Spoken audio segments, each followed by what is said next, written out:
prenons quelques instants ce poème. Donc il est assez bref, mais difficile. C'est un anglais assez littéraire, on peut le dire. Hein. Alors, il y a quelques passages sur lesquels je voudrais attirer votre attention. Donc on a dit qu'il s'agit de l'amour des mythes, qui s'adresse à l'ennemi des mythes. Donc c'est un poème qui est une sorte d'apologie, une défense.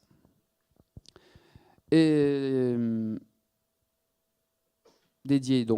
dédicacé à C.S. Lewis. Je vous ai déjà parlé du format. Alors, la profession de foi de Tolkien, si vous voulez, on la trouve notamment au vers 119 et suivant. Je vous donne une traduction un peu approximative. Hein. Donc, il s'adresse donc à C.S. Lewis et aux tenants du rationalisme, si vous voulez. Hein. Et il dit, en gros, je ne marcherai pas, je refuse de marcher avec littéralement vos primates du progrès, vos singes progressifs. Alors, debout, hein, c'est une allusion à l'homo erectus, hein, et erect and sapiens, c'est vraiment un clin d'œil à ce que la paléontologie a créé comme classification des divers hominidés préhistoriques, hein, Homo erectus puis Homo sapiens. On voit que, on dira par la suite que le Seigneur des Anneaux c'est une version mythique de la préhistoire. Et justement, là, on voit que Tolkien fait une sorte de clin d'œil critique à la catégorisation de la paléontologie. Hein. Donc il dit je ne veux pas marcher avec les singes du progrès, c'est-à-dire c'est une façon de dire les hommes d'aujourd'hui qui se veulent des gens de progrès, ben, au bout du compte, au départ, ils descendent tous d'une sorte d'anthropoïde qui au bout d'un moment a fini par se mettre debout dans la savane. Hein. Donc devant eux, devant ces singes, eh bien, s'ouvre hein, de manière béante le sombre abysse vers lesquels les amène leur progrès. Donc c'est une façon aussi de critiquer peut-être le scientisme. Vous voyez, le scientisme, c'est l'idéologie qui consiste à dire que tout peut se résoudre, tout peut être résolu par la science. Et lorsque Tolkien donc, écrit Mythopoeia, bon, c'est un contexte historique où il y a des théories raciales et racistes notamment qui sont déjà très répandues en Europe et qui se prévalent d'être des théories scientifiques, ce qui horrifie beaucoup Tolkien. C'est une façon pour lui de dire en gros, science sans conscience n'est que ruine de l'âme. Hein. Alors, pour, je dirais, prendre le contre-pied de ce progrès finalement considéré comme relativement funeste, eh bien, l'homme, l'écrivain, peut devenir lui-même un créateur. Alors, je vous renvoie dans un premier temps au vers 61 et suivant. Ou 57, pardon, 57. Hein.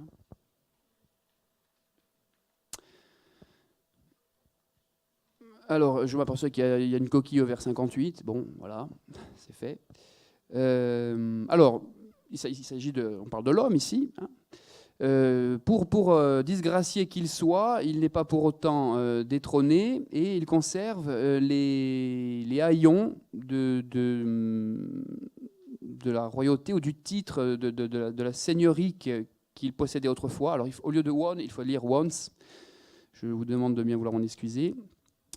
Donc, il conserve les haillons du pouvoir qu'il possédait autrefois, sa domination sur le monde par l'acte créatif.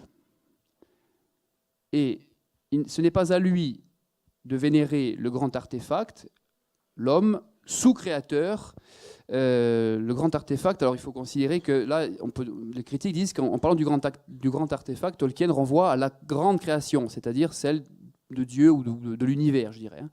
Et lui se considère donc comme, se mettant au rang des hommes, il se considère comme un sous-créateur, c'est-à-dire celui qui va essayer d'imiter la création en s'inspirant des arbres, des montagnes, des plantes, des couleurs, etc., pour recréer son propre monde. Hein. La question de la sous-création, c'est ce qui va nous occuper dans la suite de cet exposé.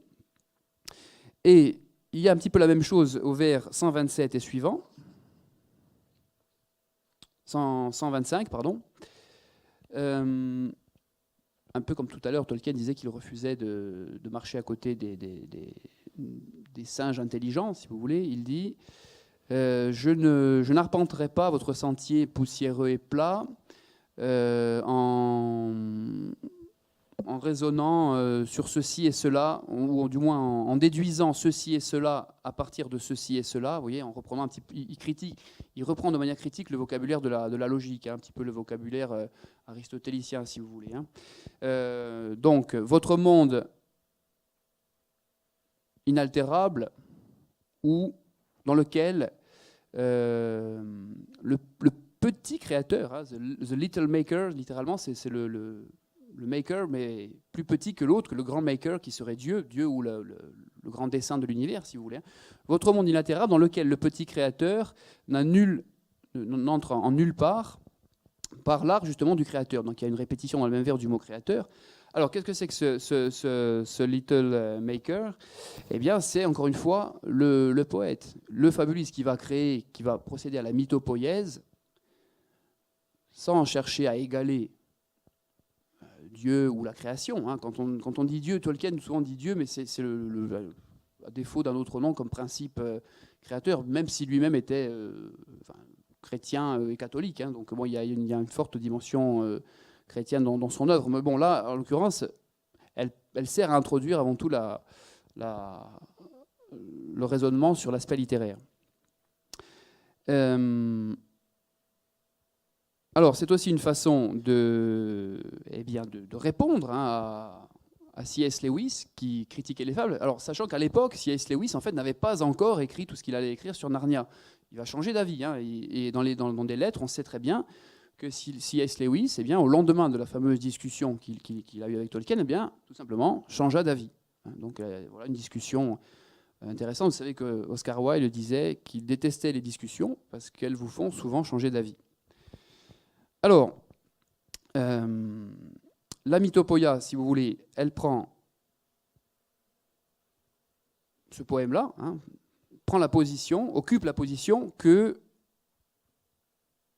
qu'occupe la mythologie, à dimension réduite. Hein. Mythopoïa, le poème, présuppose que les récits mythologiques contiennent des vérités spirituelles et fondatrices, et que la fabrique de mythes, la fabrique de récits, littéralement, hein, eh bien, est un acte créateur, une sorte de déclinaison du grand acte créateur du monde, hein, du grand acte créateur premier. Alors, il dit par exemple, je vous renvoie cette fois-ci au vers 49 et suivant.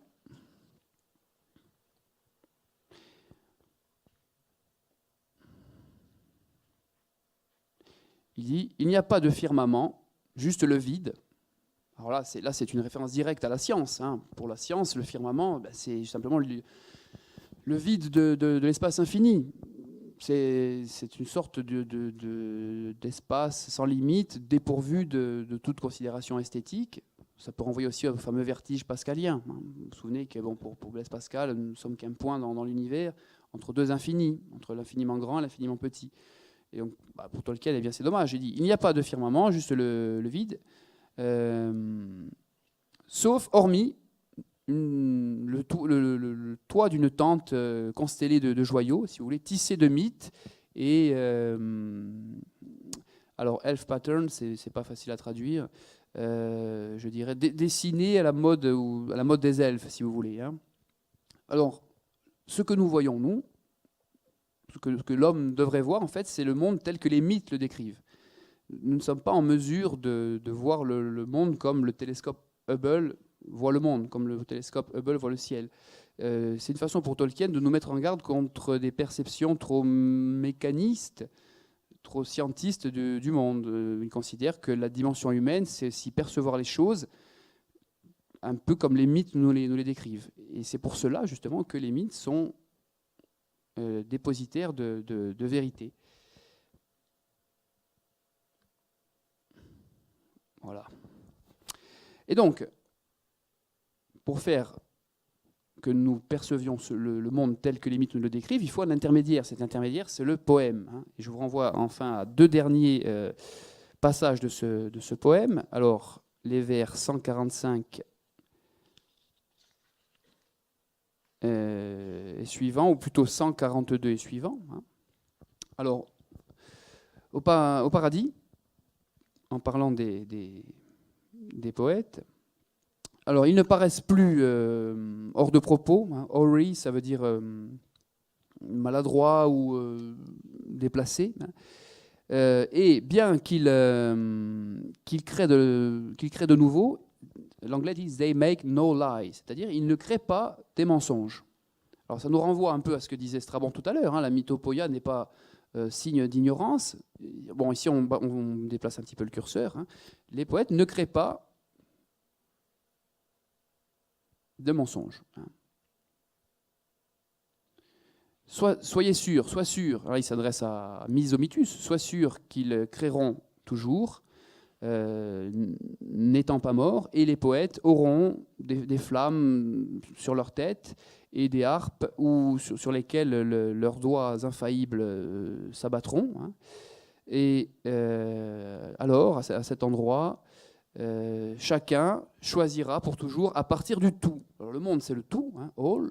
Et le poète, eh bien, le mythopoète, c'est celui qui prend ici et là eh bien, ce que la création nous offre, mais pour les réactualiser dans des récits qui s'inspirent d'éléments réels, mais recréent une sorte de mosaïque, si vous voulez. Hein. Alors, je vous remercie de votre attention jusque-là. Je vous invite à conserver, bien évidemment, ce fascicule. Je voudrais maintenant qu'on a abordé cette question de la sous-création, hein, revenir un petit peu, donc plus précisément, sur ce statut de ce qu'on pourrait appeler de démiurge du poète. Alors ça, c'est pour patienter. Hein. Là, une petite image comme ça. Il s'agit d'un panneau d'indicateur qui se trouve à Alfaborg, en Islande. Donc tout le monde sait où se trouve l'Islande. Hein. Bon. Et l'Islande a une législation particulière. Eh bien, il est interdit de construire ou d'endommager certains rochers en Islande parce que, historiquement, le folklore islandais en fait des habitations d'elfes. Alors, Alfaborg, je ne sais pas si je prononce correctement, mais bon, on peut décomposer le mot. Hein. En islandais, ça veut dire montagne des elfes. Donc les Islandais sont tous très attachés à ce genre de lieu et considèrent que la loi islandaise, je dirais, donc, protège ces lieux comme nous protégeons, nous, eh bien, le parc naturel régional de Corse, mais pour des raisons, je dirais, d'ordre scientifique, de biotope, de biodiversité, de protection de la faune et de la flore. Chez les Islandais, il s'agit de protéger ce peuple invisible, hein, vous voyez, qui est issu, en quelque sorte, de la mythopoïèse. Donc on a ici une bonne illustration, je dirais, de cette frontière entre la création, le monde tel qu'il est après à peu près 5000 ans de culture scientifique, hein, et l'autre monde, le petit monde. Vous savez que lorsqu'on évoque, par exemple, le folklore celtique, hein, notamment, on parle souvent de petits peuples, ces créatures qui se cachent derrière des fontaines, des pierres, etc., qu'on ne voit pas, qui se laissent rarement voir. Donc le petit peuple qui habite en fait le petit monde. Hein. Tout ça relève justement eh bien, cette fameuse sous-création.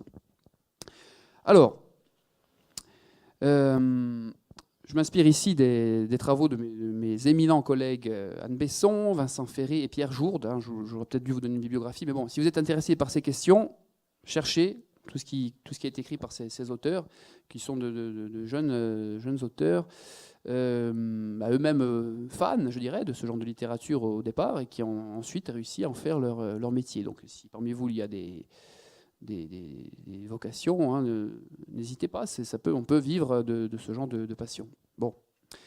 Alors Pierre Jourde, justement, il est dans un essai où il parle notamment aussi d'Henri Michaud et de Julien Gracq.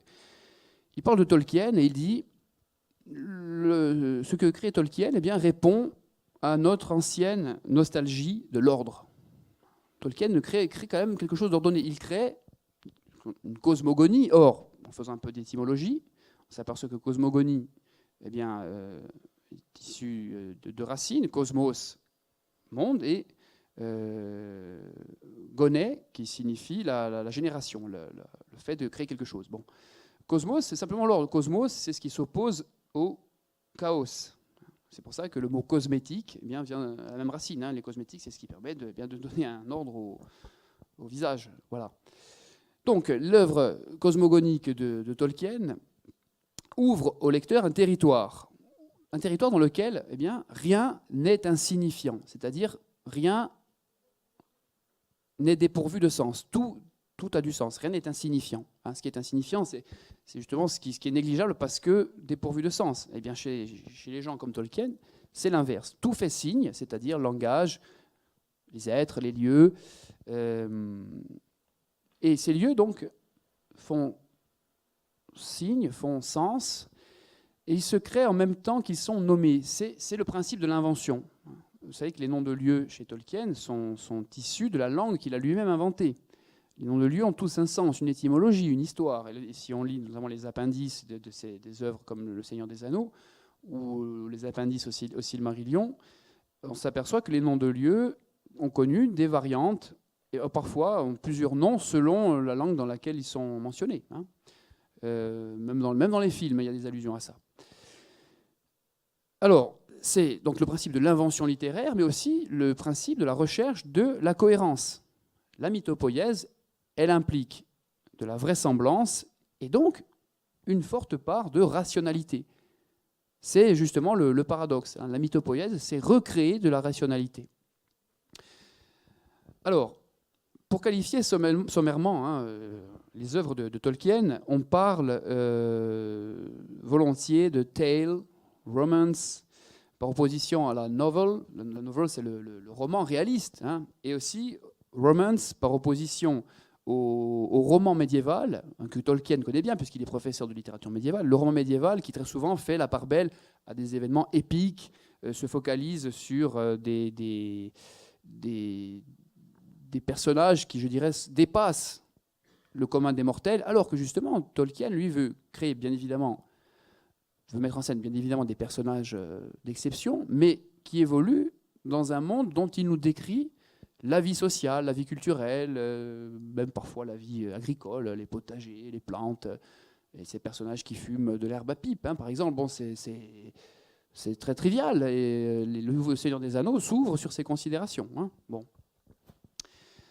Donc, créer cette sorte de familiarité, voire de trivialité, c'est aussi créer un lien avec notre monde. Souvenez-vous de ce que Charles Péguy avait dit sur Homère. Homère, c'est le boss, parce que c'est le maître du familier. Il a réussi à mettre des choses familières dans ses fables. C'est pour ça qu'on l'aime, c'est pour ça qu'il plaît à toutes les époques. Parce que dans tous les épisodes homériques les plus épiques possibles, il y a toujours un moment familier. Je prends toujours l'exemple du départ d'Hector au duel qui va le faire rencontrer Achille. Hector sait qu'il va trouver la mort, probablement, mais bon, il s'équipe de sa plus belle armure, etc. Donc c'est un moment très solennel. Et au moment de faire ses adieux aux siens, il va embrasser son fils, et son fils se met à pleurer parce qu'il a peur du panache du casque. Donc on a une scène très banale, voire humoristique, et donc il enlève le casque, et le bébé le reconnaît, ça va mieux. Donc une intrusion du familier dans les moments épiques. Donc c'est ça la mythopoïèse également. Il faut que ce soit rattaché à ce qui nous parle, à notre réalité. Voilà. Donc ce lien avec notre monde, par une sorte de translation des éléments, mais aussi une sorte de translation temporelle. On sait que Tolkien a dit, dans le prologue du Seigneur des Anneaux, il dit « Les hobbits sont un peuple effacé, mais très ancien, qui fut plus nombreux dans l'ancien temps que de nos jours. » De nos jours, c'est de nos jours à nous, lecteurs. Donc ils sont d'une certaine mesure toujours présents. De la même façon, lorsqu'il évoque l'époque à laquelle se déroule le Seigneur des Anneaux, il dit « Si reculés que peuvent nous paraître ces temps lorsqu'on les considère en termes d'années ou de vie humaine, eh bien, ils n'étaient point si anciens. » Donc nous sommes quelque part dans une sorte de continuité. Continuité historique entre l'univers réel, si on peut dire, et l'univers fictionnel. Je reviendrai sur ces éléments tout à l'heure en explicitant quelques documents cartographiques en lien avec Tolkien. Et je renvoie, je m'auto-cite, si on peut dire, à ce que j'avais dit sur Strabon lorsqu'il parle d'Homère. Il dit oui, Homère, dans l'Odyssée, il évoque les crues du Nil et la marée, les marées en Méditerranée. Et surtout, il évoque le fait que l'île de Pharos, qui se trouve au large d'Alexandrie, sur laquelle il y avait le fameux phare, à une époque était plus éloignée du rivage qu'aujourd'hui. Bon, puisque le Nil, à force de déverser des sédiments dans la mer, a fait en sorte que la Terre gagne sur l'eau. Bon. Mais Strabon dit, aujourd'hui c'est comme ça, mais avant, il n'y a pas si longtemps, le monde était différent. Et chez Tolkien, c'est un petit peu la même chose. On sait que la cosmogonie tolkienienne est riche en cataclysmes, en bouleversements géographiques, qui fait que la fameuse Terre du Milieu, les cartes de la Terre du Milieu ne sont pas les mêmes si l'on est dans le fameux premier âge ou dans le tiers âge. Alors, si parmi vous il y a des amateurs de Tolkien, il vaut mieux dire tiers âge que troisième âge, même si on le trouve malheureusement dans beaucoup de traductions. Exemple, lorsque Tolkien compare la comté, le Shire, à la région d'Oxford, c'est assez facile à comprendre la façon dont il décrit le mode de vie des habitants de cette contrée. Donc ils ont ils aiment la bière, ils aiment la bonne chair, fumer la pipe et donc les histoires de famille. De la même façon, il dit la cité blanche, Minas Tirith, serait située, si on peut dire, à la latitude de Florence aujourd'hui. Donc une façon encore de raccrocher son univers à un univers européen quelque peu fantasmatique, une sorte de version différente du vieux monde. Et il dit de toute façon, très clairement, la Terre du Milieu, je cite, c'est objectivement le monde réel que j'oppose spécifiquement au monde imaginaire, à savoir le monde des fées. C'est très différent. C'est un monde avec une base réelle, le monde mythopoétique, qui l'oppose au monde des fées ou bien au monde invisible, c'est-à-dire le paradis ou l'enfer, le monde spirituel. Voilà. Donc on peut procéder à une sorte d'identification.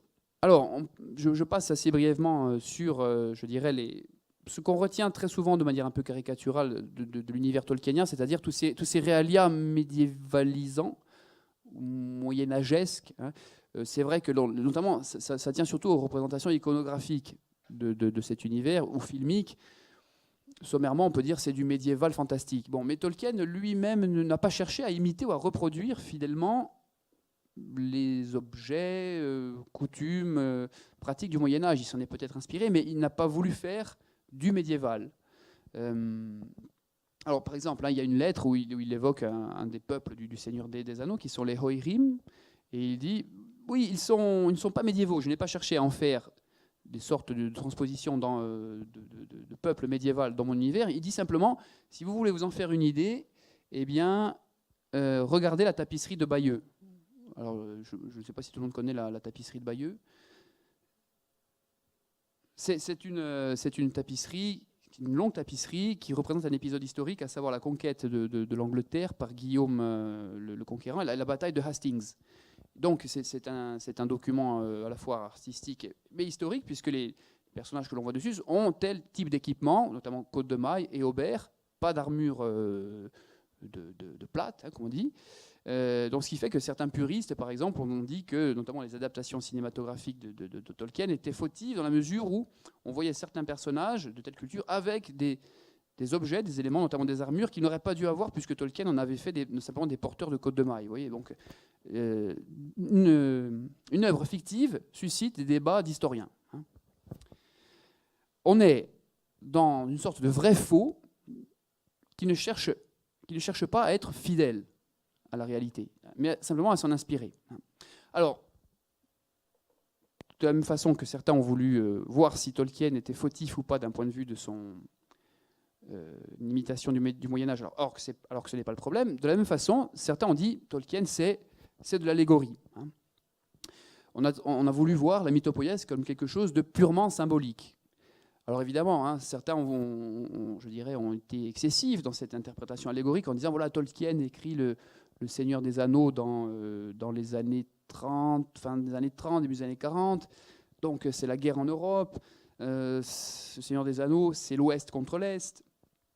Alors Sauron, c'est peut-être Hitler, c'est peut-être Staline, l'anneau, c'est peut-être la bombe atomique, vous voyez, c'est cet objet dont il vaut mieux ne pas se servir, sous peine, au bout du compte, même pour faire le bien, de devenir un monstre. Bon, les recherches atomiques, eh bien, au départ, sont censées, comme beaucoup de recherches scientifiques, ne sont pas toujours lancées dans des perspectives de domination quelle qu'elle soit, mais bon, c'est ce qu'on a souvent dit. Hein. Alors, sur l'allégorie, Tolkien est très clair. Hein. Il dit, dans l'avant-propos de la seconde édition anglaise du Seigneur des Anneaux, il dit, je cite, « Je déteste cordialement l'allégorie dans toutes ses manifestations. Je préfère de loin l'histoire vraie ou feinte, avec son applicabilité, suivant la pensée et l'expérience des lecteurs. Je pense que beaucoup confondent applicabilité et allégorie. Or, l'une réside dans la liberté du lecteur, l'applicabilité, et l'autre dans la domination voulue par l'auteur. C'est-à-dire que l'allégorie serait une sorte de façon déguisée pour l'auteur de vous imposer un message, tandis que l'applicabilité, eh bien, c'est le propre du mythe, de la fable. Ça vous permet, je dirais, si vous êtes un lecteur un peu cultivé, d'interpréter les choses et de comprendre avec une sorte de dimension très pratique, très pragmatique, d'apprécier une belle histoire, tout en imaginant ce qu'aurait pu être le monde par ailleurs. Cet aspect pragmatique, eh bien, véritablement, c'est celui de la sous-création. Tolkien n'a pas honte de dire que, eh bien, il est un petit fabricant, un petit créateur par rapport au grand créateur, mais il a le mérite de construire quelque chose de cohérent. Alors, donc je poursuis dans cette voie. Hein. Il distingue donc dans cet aspect créatif le monde primaire, le réel, l'œuvre divine, et le monde secondaire. Le monde secondaire, c'est le sien, c'est celui qui est créé par l'écrivain Démiurge. Et pour créer un monde secondaire, il s'agit tout simplement de redistribuer les adjectifs. Que dit Tolkien?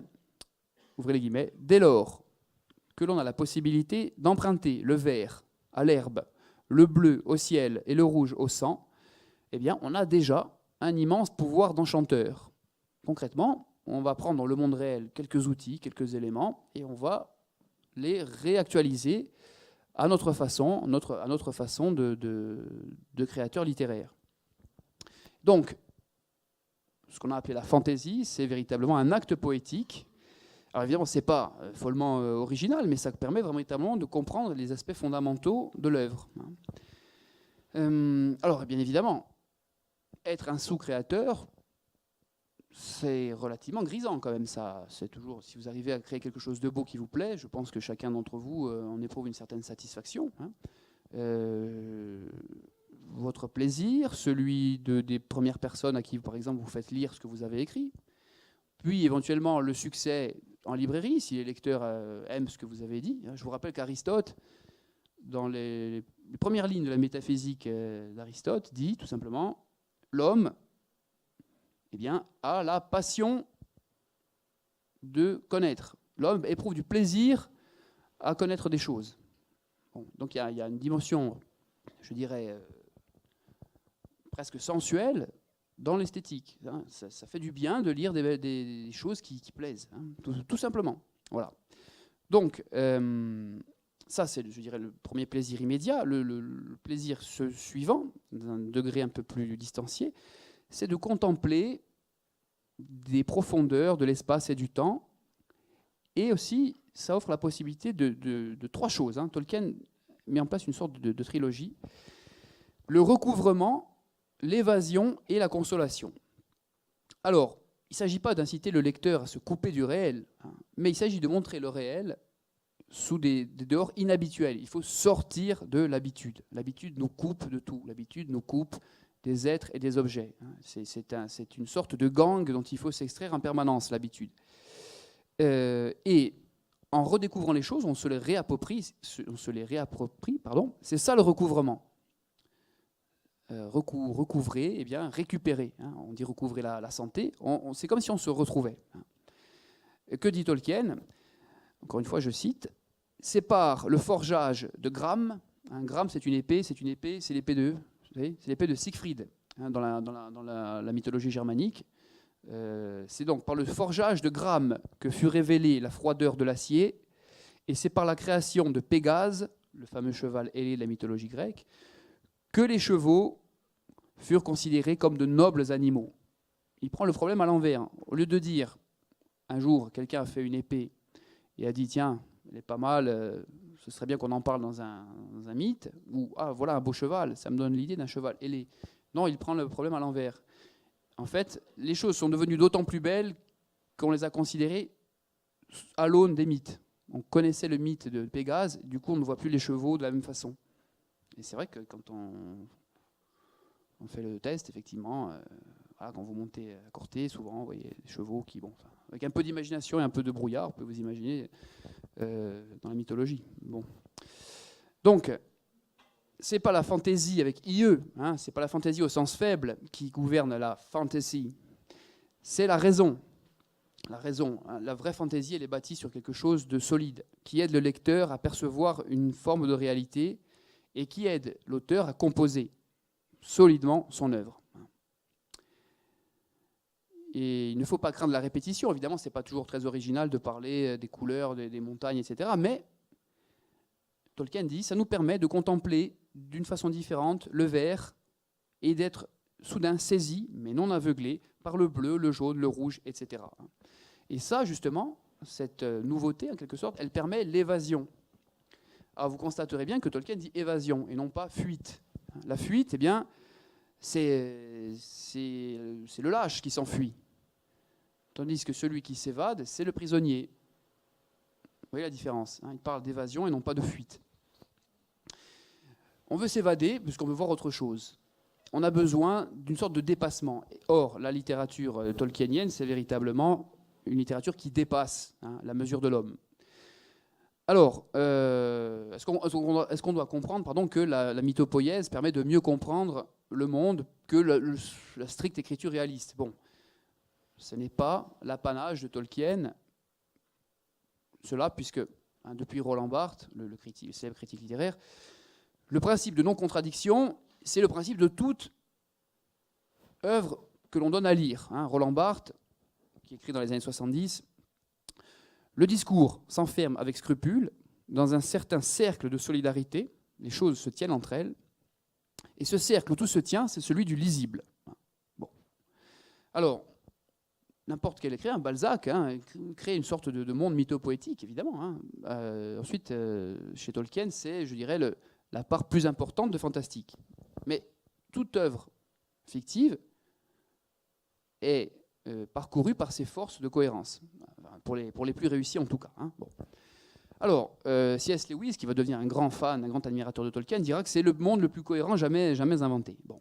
Alors, plus objectivement, ce qui fait la force de la cohérence tolkienienne, c'est le texte, bien sûr, mais c'est aussi tout le paratexte, hein, le prologue, qui parle de tabac, notamment, hein, les appendices sur les alphabets, sur la généalogie des personnages, bref, l'envers du décor. Hein. Globalement, tout ce paratexte construit par Tolkien, eh bien, il met en évidence la relation entre l'art et les éléments de vérité historique.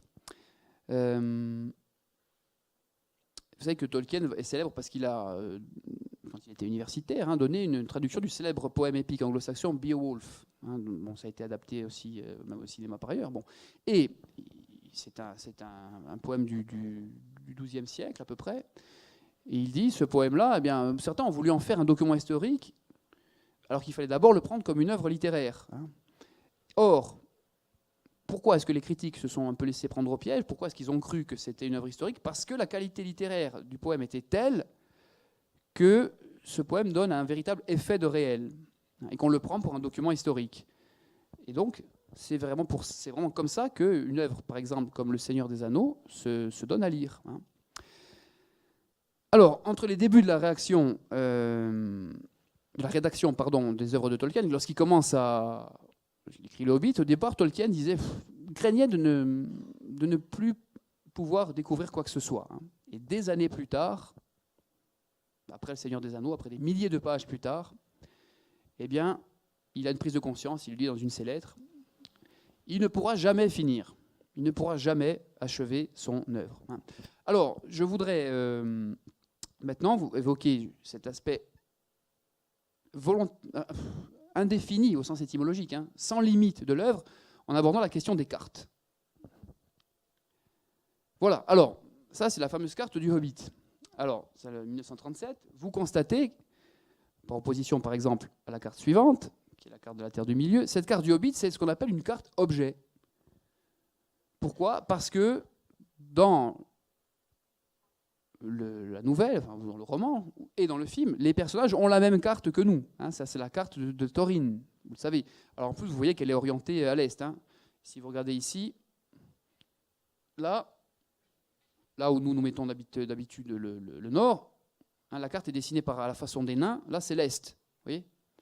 Donc c'est vraiment un objet d'époque. Hein. C'est un faux, bien évidemment, mais c'est fait, il est conçu pour donner l'impression que la carte existe vraiment. C'est une carte objet.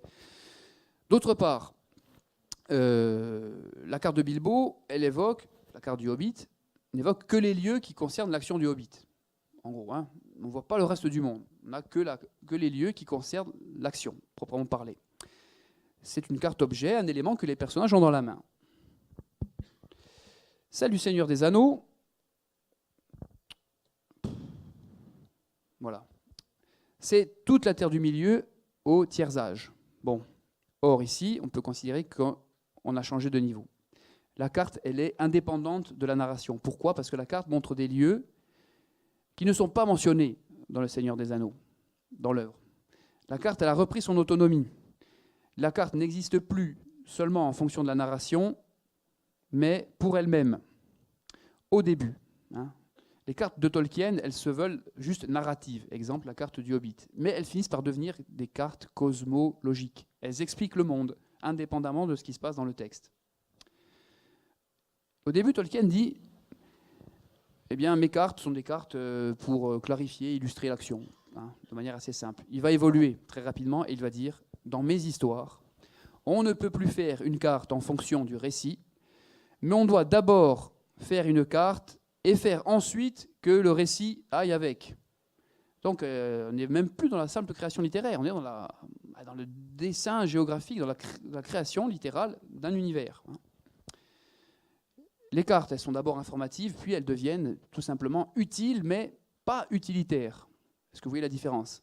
Elles sont utiles, elles peuvent servir, mais elles sont plus que simplement utilitaires dans la mesure où elles servent à autre chose maintenant, simplement qu'à expliquer ce qui se passe dans l'intrigue.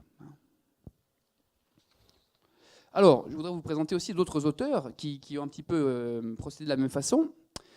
Ah oui, alors là, là, c'est une carte dessinée par un amateur hein, qui prouve bien que justement, Tolkien ne peut jamais finir, donc d'autres personnes finissent à sa place, en quelque sorte. Vous voyez que c'est quelqu'un qui s'est amusé à dessiner la suite, le reste de la Terre du Milieu, tout ce que Tolkien n'a pas dit. Alors là, vous reconnaissez, en gros, bon, Mordor, Gondor, le Nord, Eriador, etc. Et la carte de Tolkien, c'est ce carré-là, vous voyez? Bon. Il y a un fan sur Internet, donc il s'est amusé à faire l'extension du monde à sa façon. Hein. Tout simplement pour dire que la mythopoïèse, c'est aussi laisser des blancs. Hein. Laisser des possibilités d'expansion créative. Donc ça, c'est véritablement la preuve que celui qui a fait cette carte, il n'a probablement rien écrit. Il n'a pas écrit d'histoire sur des choses qui se passeraient, par exemple, dans l'Est de cette carte. Mais dessiner cette carte, c'est la preuve que la mythopoïèse, elle dépasse le strict cadre littéraire. Hein. Alors, je vous présente également maintenant un autre auteur que vous connaissez peut-être, Robert Howard, qui est un auteur américain du début du XXe siècle, mort très jeune. Vous le connaissez, il n'est pas très connu, mais lui aussi, hein, de la même façon que Tolkien a été dépassé par son œuvre, lui, il a été vraiment dépassé par notamment un de ses personnages. Est-ce que quelqu'un... Comment ? Oui, Conan le Barbare, hein, évidemment. Qu'il met en scène, je dirais, donc dans des revues qu'on appelait des revues pulp, comme la revue Weird Tales, qui paraissait dans les années 30. Alors, pourquoi est-ce qu'on appelle ces revues des pulp? Parce que c'était des revues bon marché, dans lesquelles des écrivains essayaient de percer en publiant des histoires un peu d'épées, de jeunes femmes dénudées, etc. Et pulp, ça vient du nom, ça vient du fait que ces revues étaient imprimées à partir de papier fait à partir de pulpe de bois. Hein, c'était vraiment du papier bon marché. Et bon, pas métonymie, ces revues ont pris le nom de la matière sur laquelle elles étaient imprimées. Bon. Alors, entre ces deux images, là, ça date de 1932 à peu près, à gauche. Et à droite, vous avez la fameuse affiche du film de John Milius, dessinée qui allait devenir l'affiche du film de John Milius, dessinée par Frank Frazetta, qui est un grand illustrateur de fantasy, qui nous a quittés il n'y a pas très longtemps. Et donc, il y a à peu près, il y a quasiment, presque 50 ans entre ces deux affiches, mais vous constatez le passage à la postérité du personnage hein, de Conan. Alors, Conan, il vit à une époque qui est l'âge iborien. Qu'est-ce que c'est que l'âge iborien? C'est la mythopoïèse howardienne, si vous voulez. Ça, c'est la carte dessinée par Howard lui-même. Alors, vous reconnaissez en gras, enfin en plus visible, le contour de l'Europe, en quelque sorte. Hein. Mais par-dessus, vous voyez le continent européen tel qu'il existait selon Howard. Alors, l'âge iborien, pour Howard, il se situe, si vous voulez, entre 18 000 ans et 10 000 ans avant Jésus-Christ, à peu près. Hein.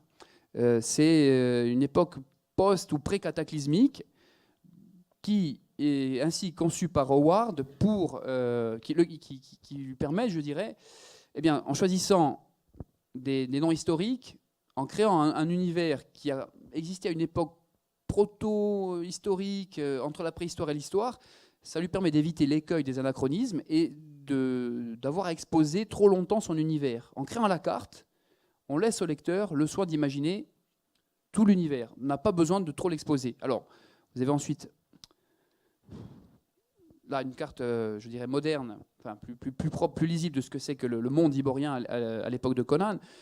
Donc, il faut imaginer que l'Europe, telle qu'on la devine là, eh bien, elle n'était pas comme ça au départ. Hein. L'Europe du temps de Conan, si vous voulez, ses contours, c'est ça. Hein. Il y a eu des cataclysmes, des inondations, des tremblements de terre qui ont fait ensuite que la Méditerranée s'est créée, etc. Mais bon, alors, vous reconnaissez dans les noms de pays, par exemple, Argos. Alors, Argos, ça aurait ensuite inspiré la Grèce, hein, si vous voulez. Vous avez Iranistan qui renvoie à l'Iran. Vous avez Touran. Hein, le mot Touran, ce sont des noms qui existent dans l'histoire véritable, mais que Howard a transformé en une sorte d'empire ottoman de l'Antiquité, si vous voulez. Vous avez ensuite la Cimmérie, donc ça c'est le pays de Conan, qui ferait référence en fait aux Cimbres. Les Cimbres sont une peuplade du nord de l'Europe de l'Antiquité. Vous avez ensuite Asgard.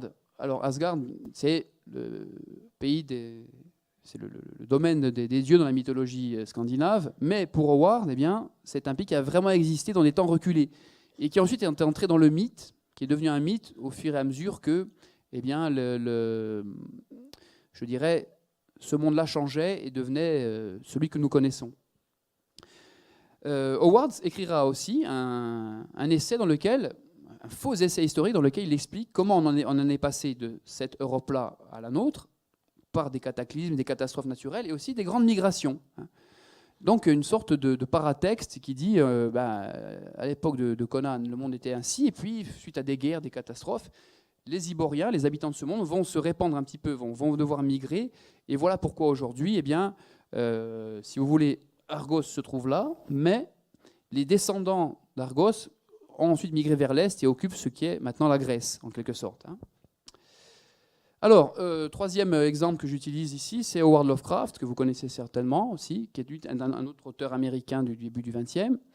Alors, la mythopoïèse de Lovecraft est un peu différente dans la mesure où il utilise l'Amérique des années 20, des années 30, hein, l'Amérique, notamment le Massachusetts. C'est une carte dessinée par Lovecraft, dans laquelle il invente des villes qui ont tout l'aspect de la normalité WASP du nord-est des États-Unis, mais des villes dans lesquelles il se passe des choses surnaturelles. Alors là, on est évidemment bien plus dans le fantastique, mais l'intérêt de la carte de Lovecraft, justement, je vous en montre plusieurs. Hein.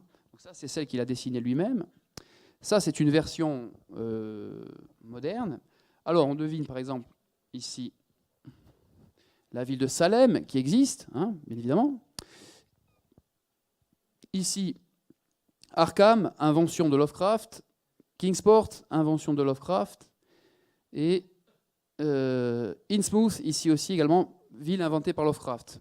Donc une géographie, je dirais, vraiment en lien, en prise directe avec la nôtre, puisque les villes fictives côtoient les villes inventées, les villes réelles, pardon. Alors, là, autre exemple, hein, vous avez à gauche le plan de la ville d'Arkham, inventée par Lovecraft, qui est une ville typique de Nouvelle-Angleterre, avec son université, ses maisons à pignons, ses cottages, etc. Et à droite, vous avez une version moderne, plus lisible, hein, écrite, bien évidemment, dessinée par un continuateur. Hein. Donc là aussi, une œuvre qui dépasse son auteur. Voilà ce que dit Lovecraft, par exemple, hein, sur je dirais, sa géographie. Hein, c'est tiré d'une de ses nouvelles. Il dit donc les bois denses et qui n'ont jamais connu de visiteurs sur ces pentes inaccessibles semblaient abriter des choses étrangères et incroyables. Et je sentis que la silhouette même des collines elles-mêmes détenait quelques significations étranges et oubliées depuis des millénaires, comme si donc ces collines étaient de vastes hiéroglyphes laissés par une race supposée de titans dont la gloire ne vit que dans des rêves rares et profonds. Façon de dire que le monde réel tel qu'on le voit, il faudrait qu'on réapprenne à le voir par l'angle du mythe. Vous voyez, retrouver une sorte de capacité de lecture du monde que nous avons perdue pour voir ce monde de manière différente. Alors là, pour conclure hein, sur Lovecraft, il avait également situé dans une île engloutie dans le Pacifique la présence d'une créature surnaturelle qui en quelque sorte était une sorte de divinité endormie qui attendait de reprendre possession de la Terre. Hein. Alors cette île, elle a un nom imprononçable, c'est R'lyeh, je ne sais pas comment on le prononce, d'ailleurs les noms des créations de Lovecraft ont toujours des noms imprononçables. Et il disait en gros, elle n'est pas très loin de l'île de Pâques. Bon, alors vous l'avez ici, hein, elle est, d'après des amateurs, il la situait par là, un des continuateurs de Lovecraft la situait plutôt par là. Alors qu'est-ce que c'est que ça?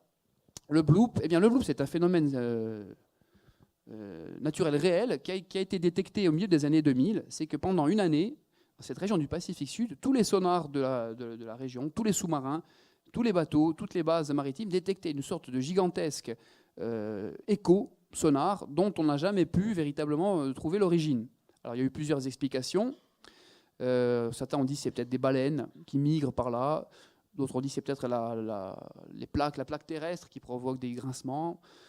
D'autres qui ont dit c'est des vibrations qui viennent d'Antarctique suite à la fonte de gros icebergs, etc. Bon, mais ce qui est amusant, c'est que dans cette histoire, cet écho qui ensuite a fini par disparaître, pour beaucoup de gens qui aimaient Lovecraft, c'était une façon de dire, vous avez vu, Lovecraft avait raison lorsqu'il nous disait qu'il y avait des cités englouties dans le Pacifique, et en fait il a voulu nous faire passer un message, il a voulu nous faire passer une vérité, et on commence maintenant à en prendre conscience. Bon, c'est une coïncidence, mais c'est amusant de voir à quel point des histoires fictives donnent aux gens l'envie d'y croire et l'envie de les voir dans le réel. Hein. Alors, justement, cette envie de voir le surnaturel, hein, comme chez Lovecraft, hein, c'est très présent, et il n'est jamais aussi terrifiant, le surnaturel, que lorsqu'il apparaît dans un cadre banal et rassurant. Bon. Justement, c'est la gradation, hein, Lovecraft, depuis Tolkien en passant par Howard. Les cartes de Lovecraft, eh bien, elles dépassent le simple cadre d'une nature romantique, non frelatée, si on peut dire. Elles masquent une réalité cachée. Elles sont une sorte de vêtement d'emprunt, un déguisement troué d'une sorte de menace mythique. Alors, vous voyez, 3 exemples d'auteurs qui sont un peu dépassés par leurs œuvres, avec l'oscillation entre l'écrivain qui ne peut finir son œuvre et l'écrivain dont on peut dire qu'il ne faut pas qu'il la finisse. À la limite, en fait, on peut dire qu'il ne vaut mieux pas qu'il la finisse pour que la mythopoïèse reste un processus en cours. Donc, c'est cette oscillation entre ces deux attitudes qui pousse l'écrivain à être véritablement ce qu'on appelle un inventeur. Il combine, en effet, des descriptions minutieuses, mais aussi des descriptions obliques, faites de suggestions et d'énigmes. Il ne faut pas trop en dire. Et encore une fois, comme je vous le disais au début de l'exposé, ne pas parler d'une chose ne signifie pas qu'on l'ignore. La mythopoïèse eh bien, n'est pas signe d'ignorance. Et ça nous renvoie au problème de l'historien. Il y a peut-être des étudiants en histoire parmi vous. Vous savez qu'il est traditionnel de dire que le paradoxe de l'historien, c'est qu'il ne peut être que partiel et partial. L'historien ne peut pas écrire sur tout, et à partir du moment où il a une opinion d'historien, eh bien, il est partial, si on peut dire. D'ailleurs, le biographe de John Tolkien, Henry Carpenter, raconte un jour la première rencontre qu'il a eue avec Tolkien. Il dit « Monsieur Tolkien se présente à moi. Il m'explique toute son œuvre en détail et il se met à parler de son livre, non pas comme d'une œuvre d'imagination, mais comme d'une chronique d'événements réels. Il semble se voir non comme un auteur qui doit corriger ou expliquer une légère erreur, mais comme un historien qui doit éclaircir un point obscur dans un document historique. Alors, là maintenant, je vais aborder avec vous cette fameuse question de l'écrivain mythopoète, historien, qui fabrique des faux documents, mais à caractère historique. Alors, dans Le Seigneur des Anneaux, c'est très abondant. Je vous diffuse un court extrait de film, si ça veut bien marcher.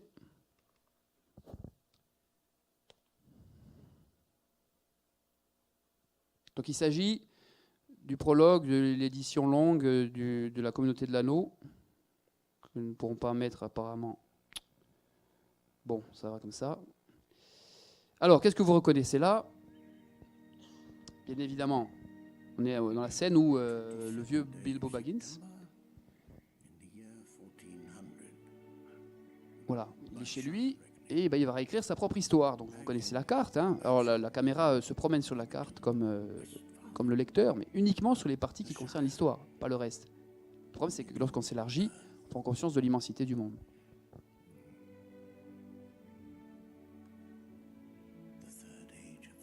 Donc la chronologie, hein, troisième âge de ce monde, tiers âge, pardon. Voilà. Hop là, pardon.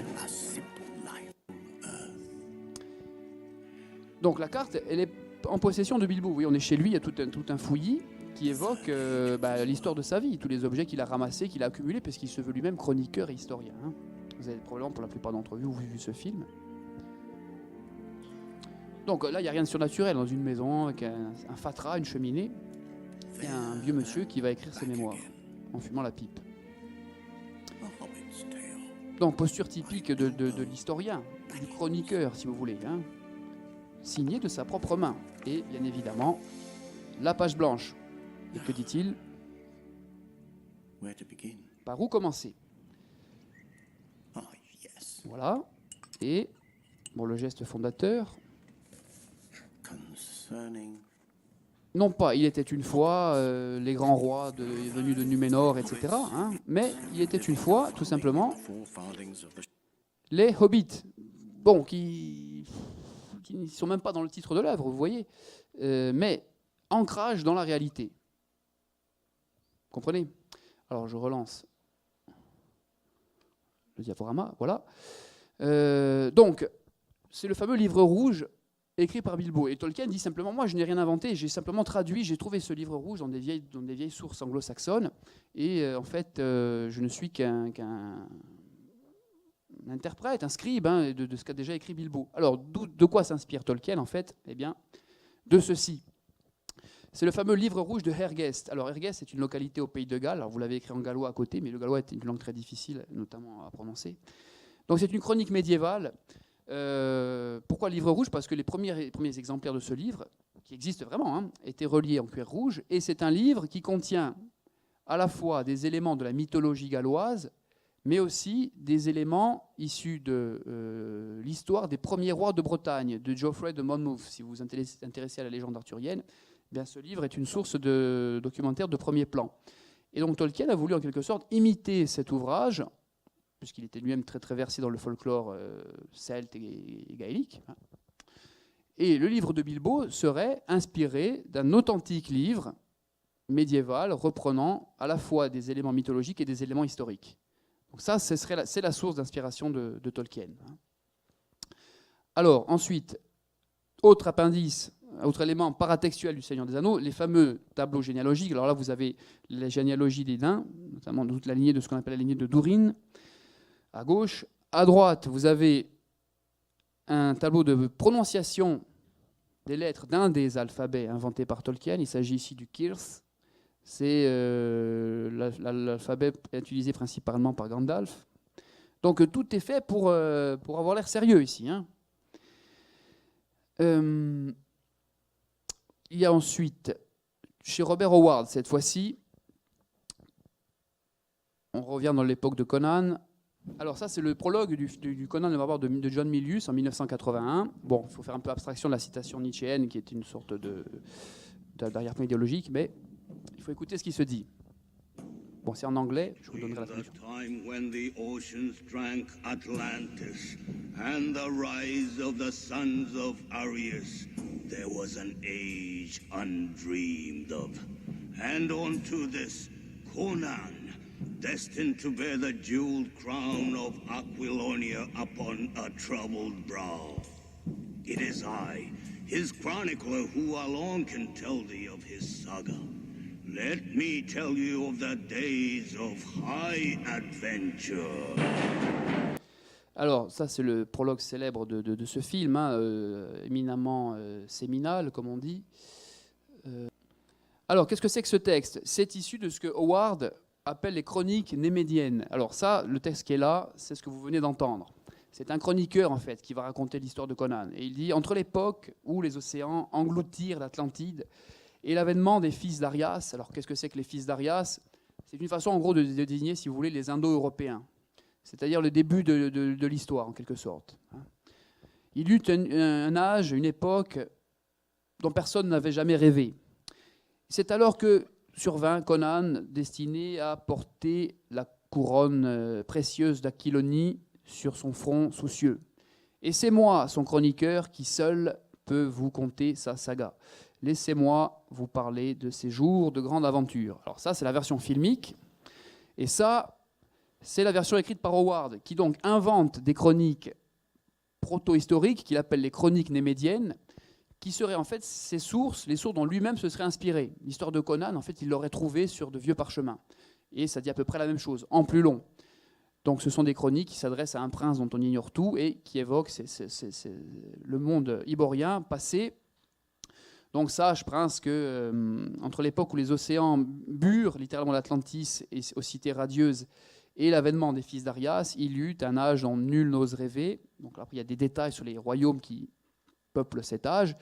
Et à la fin, sur ce, vint Conan, le cimérien aux cheveux noirs, à l'œil morne, épée en main, voleur, vagabond, tueur, aux mélancolies insondables et aux joies gigantesques, pour piétiner les trônes précieux de la terre sous son pied chaussé de sandales. Bon, ça fait un peu rire, mais c'est ce côté réaliste, justement. Hein, la sandale en cuir du barbare qui, finalement, devient roi de ses propres mains, comme dit l'histoire. Donc voilà, Robert Howard, lui aussi, adosse sa mythopoétique à de faux documents historiques, ou para-historiques, mais pour donner une dimension réaliste à ce qu'il écrit. Alors, cette fois-ci, on passe à Lovecraft. Toujours, je reste sur ces trois auteurs-là. Quel est son parti pris? Sa mythopoïèse, à lui, repose sur la chose suivante.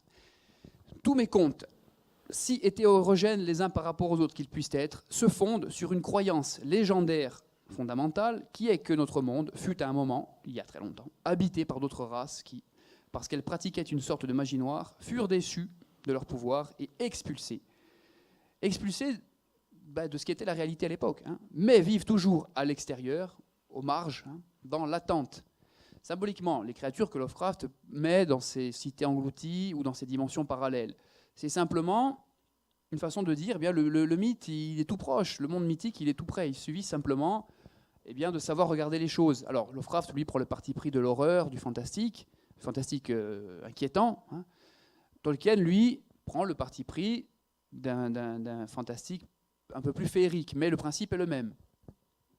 Alors, sur quoi va s'appuyer Lovecraft en termes de documents? Sur le fameux Necronomicon, qui est un grimoire de magie noire que Lovecraft invente totalement, et il le cite souvent dans ses œuvres. Il dit que souvent les personnages un peu bizarres qu'il y a dans ces histoires sont devenus fous parce qu'ils ont lu le Necronomicon, qui est un livre qui contient justement des révélations sur ce qu'est véritablement l'univers et des formules de magie noire.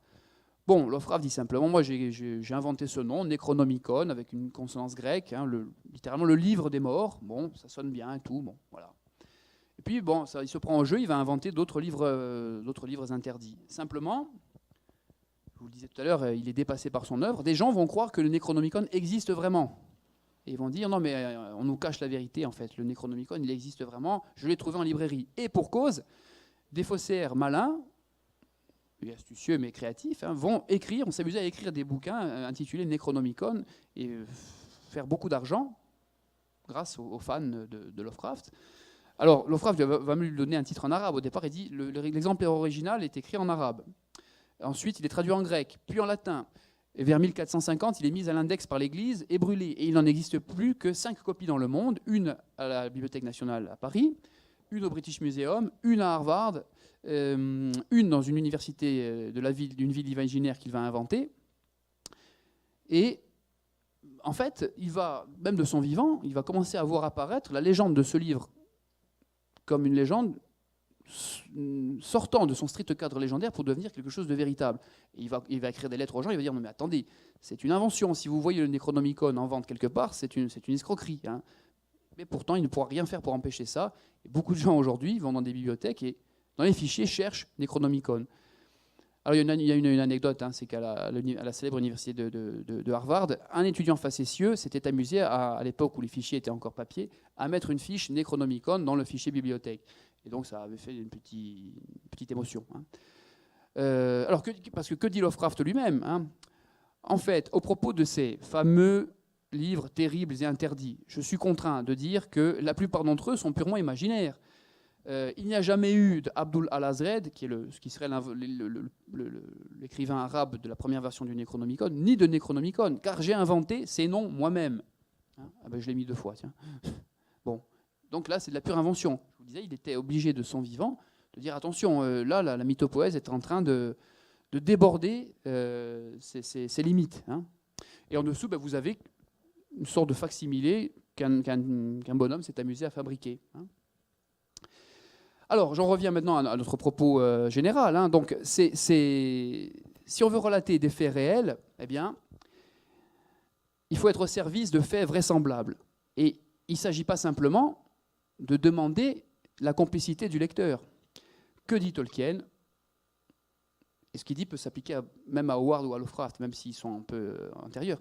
Il est essentiel pour un conte authentique d'être présenté comme vrai. Puisque le conte traite de merveilles, il ne saurait supporter aucun cadre ou mécanisme suggérant que toute l'histoire dans laquelle elle se déroule soit une fiction ou une illusion.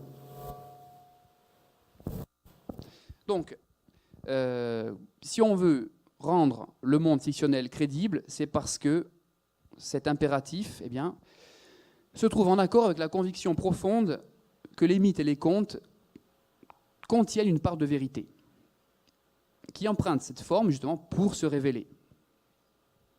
Je pense que le conte a sa propre manière de refléter la vérité, vous noterez les guillemets, différente de l'allégorie ou du réalisme et en maints aspects plus puissante.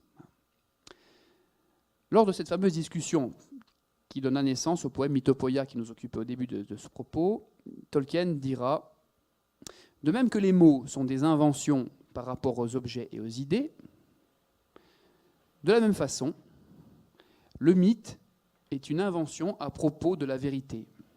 Le mythe est un reflet de la vérité, de la même façon que télécommande est un reflet de ceci.